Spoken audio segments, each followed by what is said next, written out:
여러분들은 참 복덩이입니다. 하나님이 여러분들을 복 주시고 또 날마다 은혜 주시기를 간절히 소망하고 또 기대합니다. 그런데 여러분 사실은 인사하면서도 정말 맞나 이렇게 생각 드시죠? 오늘 제가 여러분들에게 말씀으로 좀 풀어드리도록 하겠습니다. 오늘 이렇게 예배 2부 예배 드리는데 우리 교회가 이제 주차장이 좀 좁잖아요. 옆에 우리 비전센터에도 주차장을 대는데 우리 목자 목녀들이 미리 와가지고 다 되는 바람에 VIP들이 되지도 못하고 막 주변에서 배회한다는 얘기를 듣습니다. 알아들으라고 얘기하는 겁니다. 그런데 오늘 이렇게 예배 드리는데 큰 버스 하나가 가운데를 뚫고 막 들어오는 거예요. 누구 참가했더니 우경일 집사님 차라고 얘기를 해요. 우경일 집사님이 차를 샀다고 차 기도를 받아야 된다고 이렇게 끌고 들어왔다고 간접적으로 제가 전달을 받았습니다. 잘 될 줄 믿습니다. 하여튼 뭐 못 들어오는데도 막 뚫고 들어오니까 저거 누 차야 빨리 빼라고 그래 그랬더니만 우리 우경일 집사님 차라고 그래가지고 그냥 두라고 그래. 자, 그렇게 얘기했습니다. 왜냐하면 여러분 알다시피 참 신앙생활 쉽지가 않아요. 또 우리가 시드니 살면서 제일 우리 교회 성도들이 제일 많이 하는 일들이 뭘까요? 또 음식 장사, 또 뭐 건축일, 그리고 또 이제 여행업 하시는 분들도 있어요. 근데 제일 그 유혹이 뭐냐면 주일날 가장 바쁘거든요, 사실. 근데 그 시간을 이제 하나님을 예배하기 위해서 그 시간을 뺀다는 것이 참 큰 유혹들이에요. 그래서 우리 우경일 목사님도 저한테 기도 제목을 주시기를 제가 누구 밑에서 일하는 것은 아닌 것 같습니다. 주의를 잘 못 지킨다 이거죠. 그래서 결단을 하고 차를 산 것 같아요. 내가 직접 운영을 하겠더니 그 여행사 이름도 정했대요. 이삭 여행사. 그럼 디모데는 어떻게 하려고 이삭 여행사를 쳤는지는 모르겠습니다. 디모데 여행사도 또 차릴 건지는 모르겠습니다. 아들이 둘 있거든요. 하나님께서 축복하실 줄 믿습니다.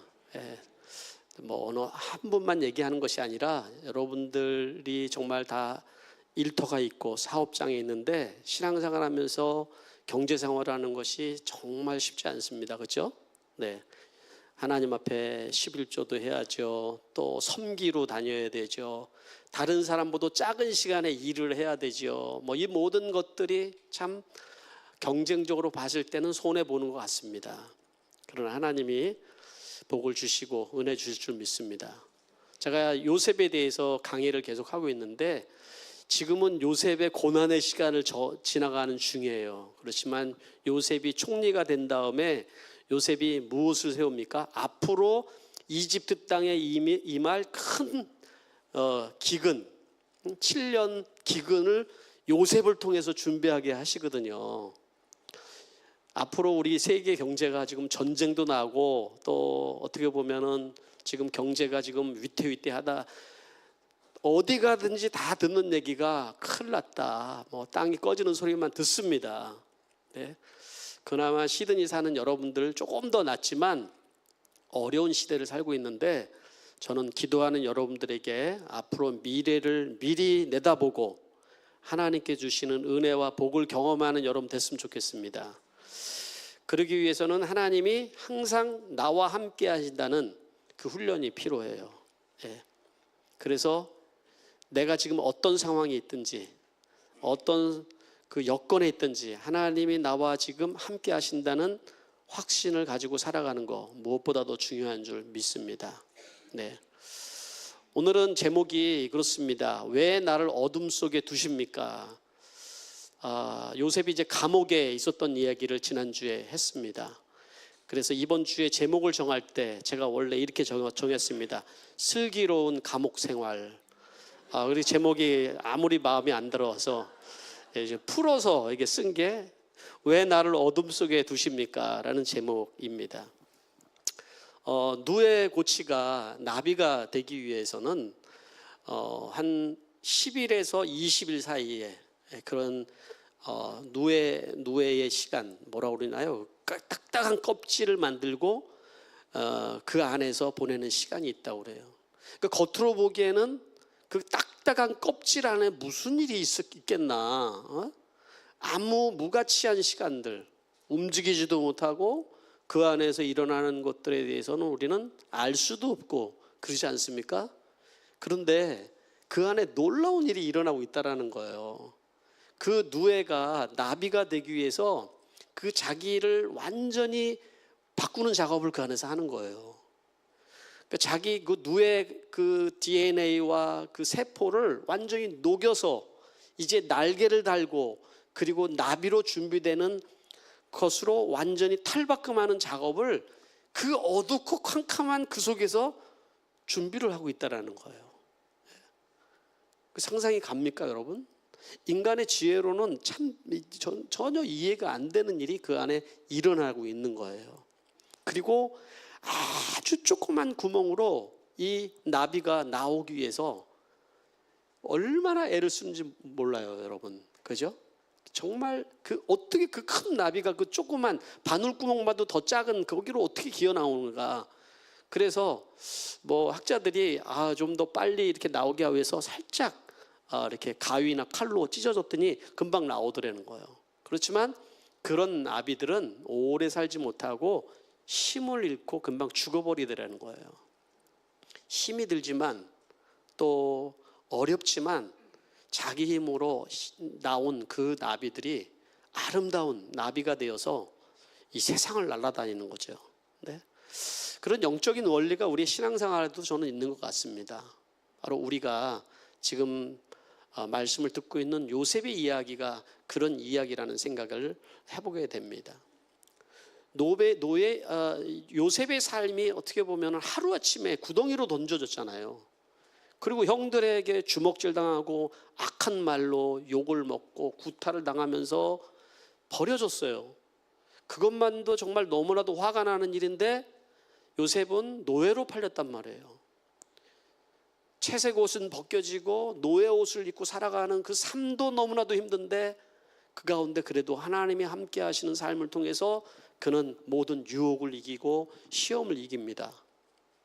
근데 우리가 이해가 안 되는 게 뭐냐면 그렇게 신실하게 그렇게 성실하게 살았으면 그 다음에 나오는 거는 축복이다 이렇게 결론이 나와야 되는데 어떻게 나옵니까? 감옥이라는 거예요. 감옥.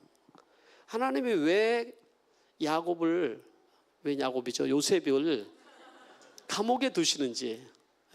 야곱도 감옥 같은 시간을 보냈어요. 우리 모두 다 그런 시간 보내잖아요. 두시는지 이해가 안 돼요. 야곱의 입장에는 이해가 안 되는 겁니다. 그렇죠? 그렇지만 그 시간을 통해서 하나님은 요셉을 지금 이집트의 총리로 준비시키는 중이에요. 하나님의 구속사의 큰 그림 속에서 하나님이 요셉을 준비시키는 시간이에요. 요셉에게는 굉장히 두려운 시간이고 아픈 시간이고 무의미한 시간처럼 느껴져요. 하나님 나에게 왜 이러시는 거예요? 하나님 정말 살아계신 하나님이라면 왜 나에게 이러는 거예요? 사람들의 목소리에 사람들의 그 소리에 저는 정말로 하나님이 정말 살아계시는지 그 소리에 저는 죽겠습니다. 이랬을 것 같아요. 왜 날 이런 깊은 어둠 속에 하나님 두시는 겁니다.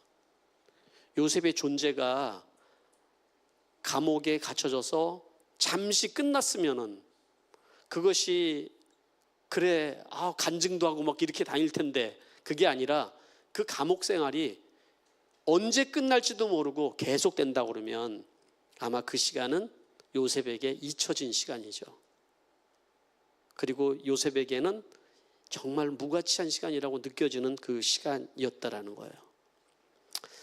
요셉의 삶은 예수 그리스도를 예표를 해요. 바로 예수 그리스도가 십자가의 죽으심으로 인해서 3일 동안 깊은 어둠 속에 갇혀서 부활의 날을 맞이할 그때까지 그 깊은 어둠에 있었던 시간, 그 시간과 같은 것이 요셉의 삶이다. 이렇게 우리는 얘기할 수가 있습니다.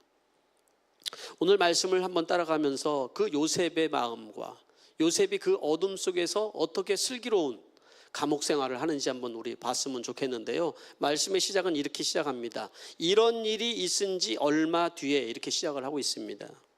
이런 일이 있은 지. 이런 일이라는 건 뭐예요? 요셉이 지금 모함을 받고 감옥에 갇힌 일이에요.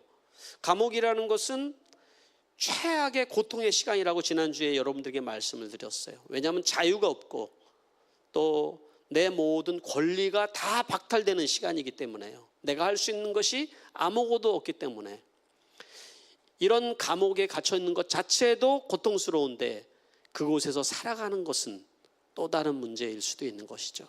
그런데 요셉은 참 슬기로운 감옥 생활을 했다라는 것이죠. 왜 그랬을까요? 요셉은 보디발의 집에 있을 때나 감옥에 있을 때나 상황과 환경은 바꿨지만 거기에도 계시는 하나님을 경험했다고 말씀을 드렸어요. 거기에도 계시는 하나님. 그 시선에 바꿔지는 것이 참 은혜다는 생각을 합니다. 그 시선이 거기에도 계시는 하나님, 지금 내가 당하는 고통 속에 계시는 하나님, 나와 함께 하시는 하나님을 만날 수 있다면 여러분, 우리 신앙은 정말로 아름다운 신앙으로 바뀌게 되는 것이죠. 요셉이 들어간 감옥은 어떤 감옥이었어요? 여러분, 요셉이 들어간 감옥은 그냥 감옥이 아니라 왕들의 죄수들을 가두는 감옥이라고 이제 나와 있습니다. 어떻게 하다가 이런 감옥에 들어왔을까? 바로 경호대장인 보디발이 바로 자기 아내가 꼬여서 유혹을 해서 지금 요셉이 누명을 쓴 것을 알지만 그래도 노예니까 저걸 내가 단칼에 죽일 수도 있지만은 죽이지 못하고 죽이지 않고, 왜냐하면 요셉을 너무 잘 아니까, 그동안 요셉이 한 것들을 너무나 잘 아니까 그를 특별하게 보낸 곳이 바로 자기가 경호하는 왕의 감옥이었다라는 거예요. 저는 여기에서 하나님의 놀라운 계획, 하나님의 기가 막힌 섭리가 여기 있다고 생각을 합니다. 우리가 당하는 고통 속에 여러분, 우리는 영적인 시각을 못 따면은 그 속에 담겨져 있는 하나님의 기가 막힌 하나님의 계획을 볼 수가 없어요. 그 계획, 그 계획이 어떤 거예요? 요셉은 지금 이 감옥 안에서 하나님이 계획하신 그 플랜, 그 속에 지금 들어간 거예요. 하나님이 다 지금 만들어 놓은 거예요. 그 안에서 누구를 만나야 되냐면 그 안에서 술 맡은 바로 시종장을 만나고 떡 맡은 시종장을 만나야 하는 거예요. 왜? 요셉을 준비시켜서 지금 이집트의 총리로 삼아야 되는 거예요. 그 노예, 그 정말 아무도 기억해 줄 수 없는 그 노예가 총리가 되는 게 어떻게 가능한 일이겠습니까? 하나님의 지금 준비 작업이 시작이 되고 있는 거예요. 요셉에게는 그 어둠만 있을 그곳이지만 그렇지 않은 거예요. 그래서 술 맡은 시종장, 떡 맡은 시종장, 여러분 이게 이제 원어로 보면 술 맡은 자가 마시케 이렇게 돼 있거든요. 이 사람은 절대 그냥 술 따르고 옆에서 술 만드는 그런 어떤 뭐 바텐더나 뭐 아니면은 떡 만드는 떡집 주인이나 빵집 주인을 얘기하는 게 아닙니다, 여러분. 그 사람들은요 정말 실세 중에 실세예요.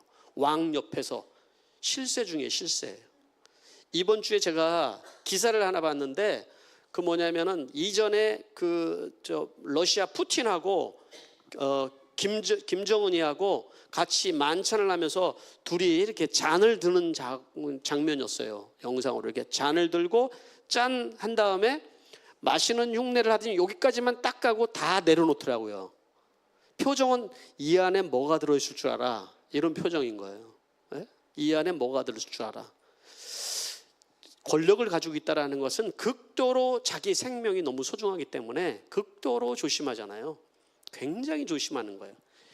그런데 당시에 이집트의 황제다, 그거는 지금으로 얘기하면 온 세상을 지배하는 나라였거든요. 그런 최고의 권력자가 그 최고의 권력자 밑에 옆에 누구를 두겠습니까?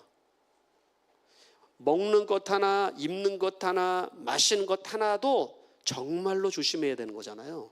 그런 사람을 옆에다 둬야 되는 거예요. 그런 사람을. 그러면 그 사람은 그냥 술만 따르고 떡 만들고 그런 사람이다, 그게 아니라요, 그 바로 옆에서 모든 것을 함께하는 사람인 거예요. 신하들 중에서 최고의 신하인 거예요, 여러분.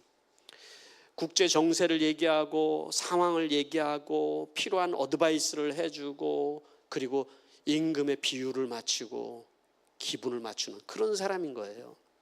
그러니까 이 사람이 얼마나 실세겠습니까?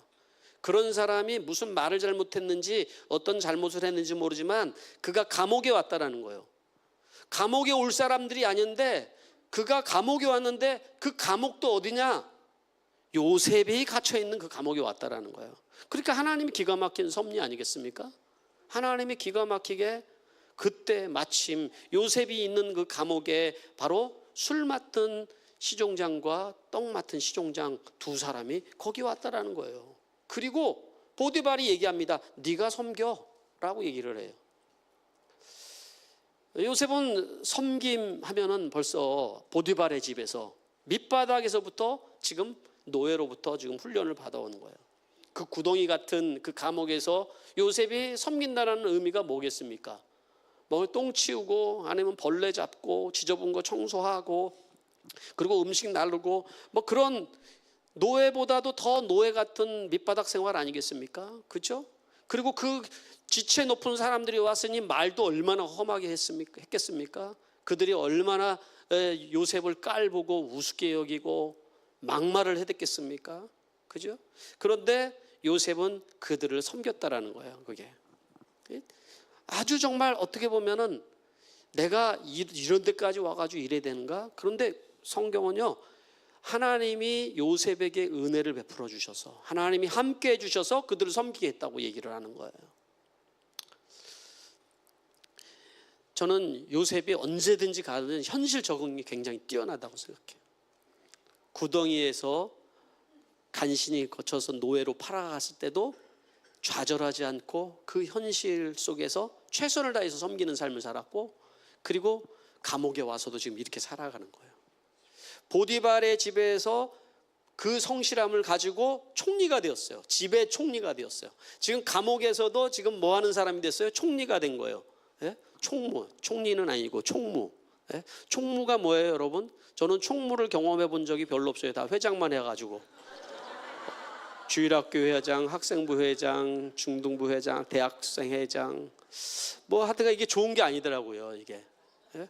근데 총무를 경험한 거는 제가 공부할 때 저기 도서관에 독서실에 제가 누구누구 총무입니다 하고 오신 분을 제가 경험한 적이 있습니다. 근데 정말 다 해야 되더라고요. 그런 분들은 다 하는 거예요. 다 모든 거. 그러니까 실세예요. 어떻게 보면 거기에서 모든 것을 다 관할하는 사람. 그 총무, 그냥 무슨 회장 이런 게 아니고 총무를 하다가 이집트 총리까지 된 거 아니에요, 여러분? 이집트의 실세가 되는 거예요, 여러분. 작은 일에 충성한 사람들을 통해서 하나님이 큰 일도 맡기는 거예요. 큰 일만 자꾸 하려고 하는 사람들은 하나님이 그를 낮추셔요, 도리어.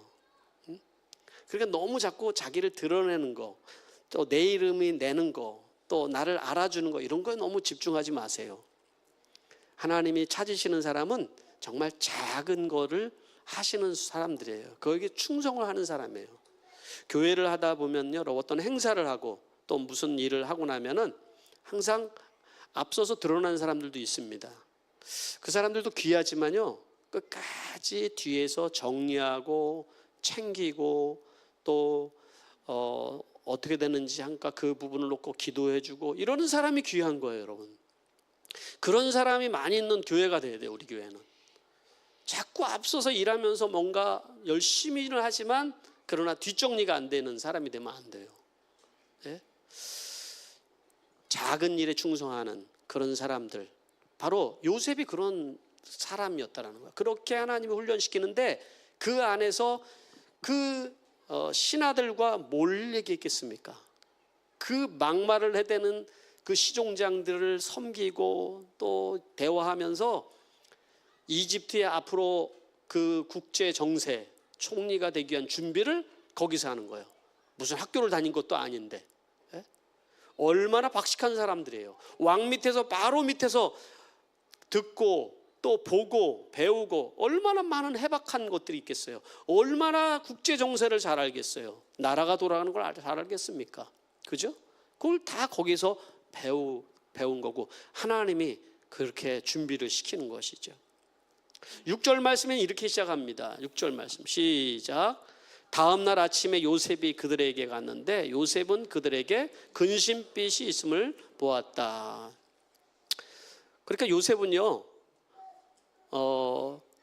그 시종장들을 그냥 손과 발로만 섬기는 것이 아니라 그들의 얼굴빛을 살피는 거예요. 그들의 지금 얼굴빛을 삼겼다는 것은 뭘 얘기하냐면 그들의 마음 속에 어떤 생각과 또 어떤 어려움과 어떤 마음을 가지고 있나 이걸 살필 수 알았다라는 거예요. 멋지지 않습니까, 여러분? 섬긴다라는 것은 여러분 그냥 이거 좀 해 그러면 기계적으로 하시는 분들이 있어요. 기계적으로 그냥 내가 이거 하고 저거 하고 그다음 뭐 할까요? 이렇게 하면은 여러분 어디 가서도 쓰임을 받기가 힘들어요. 네. 뭘 해야 될까요? 그 주인의 표정을 봐야 되잖아요. 그 마음을 읽을 수 있는 사람이 돼야 되잖아요. 그죠? 목자들도 가장 먼저 해야 되는 것은 열심히 섬기는 것만 할 것이 아니라 목장 식구들의 그 낯빛을 살필 수 있어야 돼요. 낯빛을. 제가 왜 오늘이 저렇게 얼굴이 어두울까? 제가 오늘 왜 이렇게 기쁠까? 이런 것들을 살필 수 있어야지 된다라는 것이죠. 그런데 보통 사람들은 그게 잘 안 돼요. 아니 내 코가 석자인데 무슨 섬기고 또 거기다 다른 사람 얼굴빛까지 무슨 살피면서 그렇게 살아야 됩니까? 피곤한 인생. 세상에서 가르쳐주는 처세술은요, 나하고 관계없는 사람, 나에게 도움이 안 되는 사람 빨리 끊어라, 손절해라 가르치잖아요. 그런데 여러분 우리는 신앙인들은 다른 사람의 낯빛을 살피는 삶을 살라고 얘기해 주죠. 진짜 감옥 같은 사람이 사는 사람이 뭐냐면요, 내 문제에 몰입된 사람이에요. 내 문제가 너무 큰 사람이에요. 내 문제 외에는 아무것도 보이지 않아요.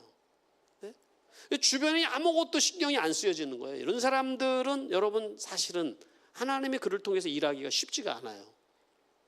모두게 내 기분을 맞춰줘야 되고요, 내 상황을 맞춰줘야 되는 거예요, 여러분. 그래서 여러분들이 누구를 보더라도 막 이렇게 내가 얼굴빛을 살펴 저 사람 기분이 좀 오늘 안 좋아 보이는데, 오늘 되게 기분 좋아 보이는데, 일터에 가서 여러분 만약에 이렇게 살피는 사람이라면 그 사람은 인생을 좀 잘못 살고 있는 거예요, 여러분. 이렇게 사는 사람을 가리켜서 온독의 인생이다 이렇게 얘기할 수 있어요. 기분 좋으면 붕 떠 있고 기분 안 좋으면 완전히 저혈압으로 이렇게 살아가고, 온독의 인생으로 살아가는 것이죠. 환경과 상황에 따라 수시로 감정이 바뀌는 그런 삶을 살아가는 거죠. 그렇지만 요셉은 어떤 사람이었다고요? 바로 그 낯빛을 살피는, 다른 사람의, 내가 지금 내 코가 석자예요. 지금 자기도 제대로 지금 돌보지 못할 상황에 있는, 감옥에 있는 사람이 다른 사람 감정 문제까지 지금 신경을 씁니까? 그냥 밥이나 날라다 주고 청소를 하면 됐지 라고 생각할 수 있지만 그렇지가 않다라는 거죠. 요셉은 바로 자신이 경험한 그 아픔을 통해서 다른 사람의 아픔을 살피고 그 사람을 품을 수 있을 만한 사람으로 준비시키고 있는 거예요. 7절 말씀은 이어지고 있습니다. 이렇게 얘기합니다. 읽어보겠습니다. 시작. 그래서 요셉은 자기 주인의 집에 자기와 함께 갇혀있는 바로의 두 시종장에게 물었다. 오늘은 안색이 좋아 보이지 않습니다. 왜 그러십니까? 물어보세요. 왜 그러십니까? 옆에 있는 분들은 물어보세요. 왜 그러세요 오늘? 무슨 일 있으세요? 네. 잘못 물어보면 큰일 납니다. 네. 그래서 대답을 합니다. 이 시종장들이 대답합니다. 그들이 그에게 대답을 하기를 우리가 꿈을 꿨는데 해몽할 사람이 없어서 그러네. 해몽할 사람이 없네. 여기 이제 시종장이 꿈을 꿨는데 이게 무슨 꿈인지 제가 오늘 읽지는 않았어요. 무슨 꿈을 꿨냐면 두 시종장이 술 맡은 사람은 이게 자기가 이게 포도주를 이렇게 포도송이를 땄는데, 이게 가지에 포도송이를 땄는데 이 포도송이를 따가지고 왕에게 술을 만들어서 바치는 꿈을 꿨다라는 거예요. 또 떡 맡은 이제 빵 만드는 사람은 자기가 광주리에 떡을 3개 이고 있는데 새가 와서 이 빵을 먹어버렸다라는 거예요. 자, 제가 여러분에게 한번 질문해 볼 거예요. 이 꿈 해석하기 쉬워요, 어려워요? 쉬워요, 어려워요? 이건 개꿈보다 더 쉬워요, 진짜. 너무 해석하기 쉽지 않아요? 아, 저 사람은 야, 정말 복직이 되겠구나. 아주 좋은 꿈이네. 근데 이 사람은 야, 저 사람 좀 꿈이 되게 안 좋네. 누구나 다 봐도 너무 쉬운 꿈 아니에요? 그죠? 너무 쉬운 꿈인데 이 배울 대로 많이 배운 이 사람은 자기 꿈을 해석을 못 하는 거예요. 예? 도대체 이게 무슨 꿈인지 모르겠다고. 너무 인생을 깊이 생각하면은 내가 지금 내 인생이 뭔지 잘 몰라요. 이 꿈을 너무 깊이 생각했을지도 모르겠죠. 그래서 요셉에게 얘기합니다. 우리가 꿈을 꿨는데 이게 도대체 무슨 꿈인지 모르겠다고. 요셉이 뭐라고 얘기를 합니까? 해몽은 하나님께 있는 것 아니겠습니까? 아주 멋진 얘기를 해요. 아니, 꾼 꿈에 대한 해몽은 하나님께 있는 것이죠. 하나님 얘기를 들어본 적도 없는 사람한테 그건 다 하나님께 있는 것입니다. 나한테 한번 얘기해 보세요. 내가 다 이렇게 해석을 해드리겠습니다. 얘기를 합니다. 야, 이런 배짱이 어디서 나왔을까요, 여러분? 요셉이 지금 꿈을 해석한다. 하나님은 어떤 하나님이냐면 지금은 우리가 성경을 통해서 하나님의 어떤 그 음성이나 또 하나님의 하시는 마음을 우리가 읽지만 그때는 성경책이 없잖아요. 그래 하나님이 어떻게 말씀하시냐면 꿈을 통해서 말씀하시고 직접 말씀하시기도 하고 어떤 환경과 상황을 통해서 하시는 말씀들이 많이 있었죠. 더 많았죠. 여러 가지로 말씀하시는데 꿈을 통해서 말씀하는 거예요. 지금 이 시대에도 꿈을 통해서 말씀을 하시긴 하지만 말씀은 제쳐두고 꿈만 꾸면 안 돼요, 여러분. 네? 꿈 얘기만 자꾸 하시는 분들은 이 잘못 갈 가능성이 높습니다. 네. 그 얘기를 제가 이 말씀을 좀 하면서 먼저 드리고, 꿈을 해석한다. 그건 누가 하는 일이라면 예언자들이 하는 일이에요. 예언자들이 하나님의 계시를 받아서 하나님의 어떤 마음을 가지고 있는지 풀어주는 사람을 예언자라고 얘기를 하죠. 그 예언자들이 하는 거예요. 언제 요셉이 예언자가 됐습니까? 언제? 자기 꿈 하나도 지금 해석 못하는 인생을 살았잖아요. 어렸을 때 꿈을 꿨는데 형들의 지금 기분이 어떤지도 모르고, 형님들 내가 꿈을 꿨는데요, 형님들의 볕단과 별들이 저한테 절하더이다 하고 서로 원수가 된 거 아니에요. 네? 철부지, 자기 꿈도 해석하지 못하는 그런 철부지였던 요셉이 지금 어떻게 다른 사람의 꿈을 해석해주는 사람이 됐냐고요. 예? 제가 여러분들 질문 드린 거예요. 어떻게 그렇게 됐냐고요. 그것은 바로 요셉의 고난 때문에 그런 거예요. 요셉의 고난. 요셉이 당하는 깊은 고난을 통해서 하나님의 뜻을 보는 거죠. 내가 지금 당하는 그런 상황경과 상황을 통해서 하나님을 경험하는 거예요. 내가 너무 잘 나가고 지금 잘 됐을 때는 하나님이 느껴지지를 않아요. 깨달아지지를 않아요. 그러나 내가 깊은 어둠 속에 있고 고난이 있을 때 우리는 하나님이 하시는 음성이 들려요. 이렇게. 그렇다라는 거죠, 여러분. 바로 요셉은 자기의 고난을 통해서 말씀으로 자기의 인생을 해석한 사람이에요. 그렇기 때문에 그 성실함을 가지고 살아갈 수 있었던 것이죠. 뿐만 아니라 자기가 경험한 그 고난의 시간을 통해서 다른 사람의 인생도 해석해 줄 수 있는 사람, 말씀으로 해석해 줄 수 있는 사람. 저는 수정교회에서 신앙생활 하시는 분들이, 여러분들이 어려움이 오거나 또 고난이 닥쳤을 때 하나님의 말씀으로 여러분의 삶을 해석할 수 있는 신앙이 됐으면 좋겠어요. 목장에서 서로 말씀을 통해서 형제님이 지금 당하고 있는 이 상황, 하나님이 나에게 주시는 마음이 이런 거예요. 서로 격려하고 그 말씀을 통해서 힘을 얻게 하고 하나님의 계획을 들을 수 있도록 해주는 그런 인생이 돼야 된다고 생각해요.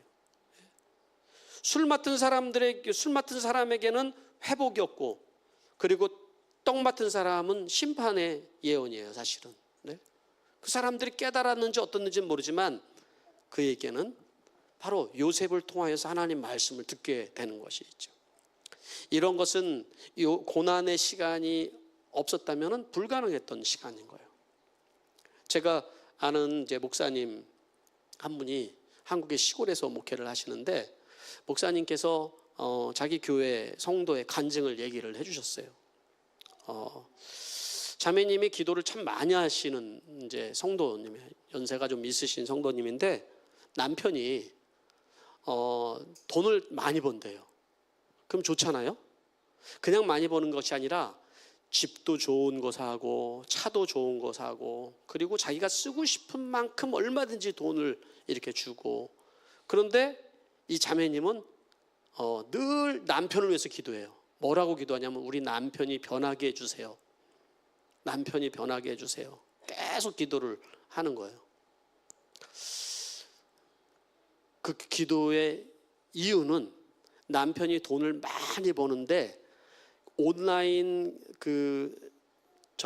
도박을 통해서 돈을 번다는 거예요. 교회는 나오는데 온라인 도박을 통해서 돈을 엄청나게 버는 거예요. 그렇게 온라인 도박으로 돈을 많이 벌어요? 잘 모르겠어. 제가 안 해봐가지고. 엄청 번다는 거예요. 그러니까 이 자매님은 자기 삶이 풍족하고 너무 넘쳐나서 좋기는 하지만 그러나 늘 마음속에 남편이 변하게 해달라는 거예요. 그럼 여러분에게 질문해 볼게요. 이 아내의 기도를 통해서 하나님이 기도를 응답하면 어떻게 돼야 돼요? 아니, 이런 것도 해석 못하면 어떻게 합니까? 해석할 줄 아셔야죠. 어떻게 해야 된다고요? 일부에는 탁 나오던데 망해야 됩니다. 이렇게 나오더라고요. 근데 하나님이 기도를 들어주셔서 이 남편이 망했어요. 경찰이 들이닥치고 도박, 온라인 도박 이제 그것이 막히고, 그리고 경찰에 이제 감옥에 갇히게 되고, 가지고 있던 모든 재산은 다 몰수당하고 거지꼴이 된 거죠. 하나님의 기도가 응답이 되신 거예요. 네? 근데 남편은 모르는 거죠. 진짜 신앙은 여기서 난다고. 진짜 신앙은 이 자매님은 하나님에게 감사했다는 거예요. 하나님이 내 기도를 들어주셨어요. 그리고 이건 간증이니까 길어지니까 안 되니까, 그리고 3년 뒤에 남편이 감옥에서 나와서 지금은 훌륭한 농부가 됐다는 얘기예요. 그리고 그게 목자가 됐다는 얘기예요, 여러분. 그 어둠의 시간이 없었다고 그러면 아마 하나님이 쓰실 수 없는 사람이었겠죠. 그죠? 그 어둠의 시간들을 하나님께서 다루신 거죠. 하나님이 우리를 시련 속에 넣는 3가지 이유가 있다면 그것은 내가 지은 죄 때문에 시련을 받는 경우들이 있어요. 예를 들어서 내가 교통신호를 지키지 않고 무시하고 가다가 교통사고 났다. 그거는 하나님이 하신 일에 내가 한 일이에요. 내가 한 일인 거예요. 내 죄로 인한 거예요. 그러나 하나님이 관계없이 사단이 우리에게 유혹함으로 인하여서 넘어진 시험도 있어요. 우리를 넘어뜨리고 망하게 하는 시험도 있어요.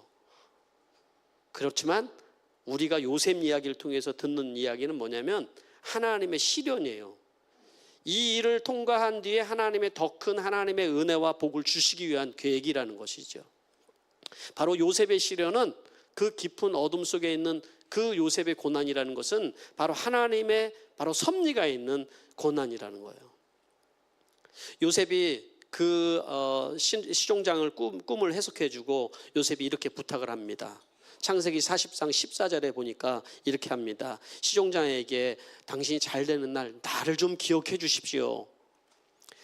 이 감옥에서 내가 좀 풀려날 수 있도록 왕에게 좀 잘 얘기해 주십시오. 이렇게 얘기를 합니다.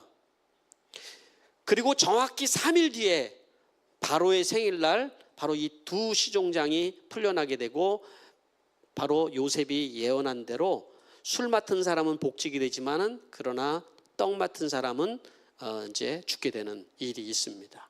그리고 오늘 여기에 창세기 40장 22절 말씀의 마지막 구절에 이렇게 얘기합니다. 같이 읽어보겠습니다. 시작.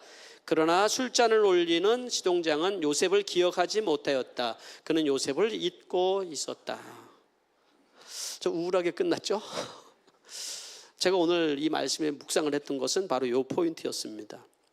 다 잊어버렸다는 거예요. 모든 사람들이. 무위에 보이는 시간들, 고난의 시간들, 그런 시간들을 지금 요셉은 보내고 있는 거예요.